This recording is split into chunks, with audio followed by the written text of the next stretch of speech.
અમદાવાદ શહેરમાં ગરમીના કારણે રોડ સુમસામ બન્યા છે। બપોરના સમયે લોકોએ બહાર નીકળવાનું ટાળ્યું છે। અમદાવાદ શહેરમાં આજે 44 ડિગ્રી તાપમાન નોંધાયું। છેલ્લા એક સપ્તાહથી 42 ડિગ્રીથી વધુ તાપમાન અમદાવાદમાં નોંધાઈ રહ્યું છે।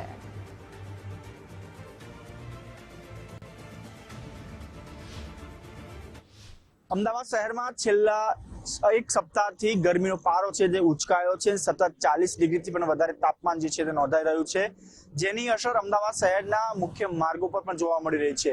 બપોરના સમયે જે અમદાવાદ શહેરના જે મુખ્ય માર્ગો ધમધમી રહ્યા હોય છે તે ક્યાંક ને ક્યાંક જે છે એ ઓછા વાહનો જે છે ફરતા જોવા મળે છે, કારણ કે અમદાવાદ શહેરની અંદર છેલ્લા એક સપ્તાહથી વાત કરવામાં આવે તો સતત 40, 42, 44 ડિગ્રી સુધી તાપમાન જે છે નોંધાઈ રહ્યું છે। અને હવામાન વિભાગ દ્વારા પણ હજુ સમય સુધી જે છે એ તાપમાન જે છે યથાવત એટલે કે 42 ની આસપાસ છે, ત્યારે જે રાહતદારીઓ છે ક્યાંક ને ક્યાંક ઝાડના છાંયડા નીચે પણ આશરો કરી રહ્યા છે।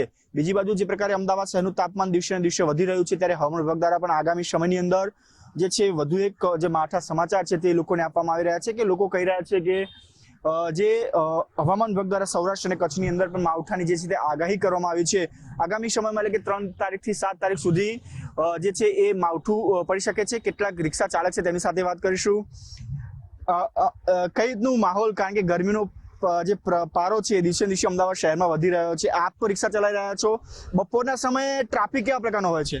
ટ્રાફિક અમુક જગ્યાએ હોય છે પણ તાપ પણ બહુ ખરાબ હોય છે, એટલે ચલાવી તો પડે જ રિક્ષા, કે અમારું ટાર્ગેટ પૂરું ના થાય તો પછી દીકરાઓનો અભ્યાસ કરવાનો, ટ્યુશનના પૈસા આપવાના, બધું ક્યાંથી પૂરું થાય? રિક્ષાનો હપ્તો ભરવાનો।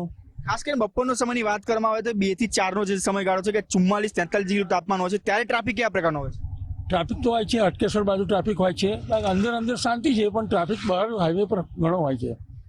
બિલકુલ, જે પ્રકારની જો વાત કરવામાં આવે તો ખાસ કરીને જે ગરમીનો પારો છે જે ઉચકાઈ રહ્યો છે, જેના કારણે ક્યાંક ને ક્યાંક લોકો છે એ ગરમીની બહાર નીકળવાનું જે છે એ ટાળી રહ્યા છે। કેમેરામેન અંકિત દવે સાથે રાહુલ ત્રિવેદી, ગુજરાત ફર્સ્ટ।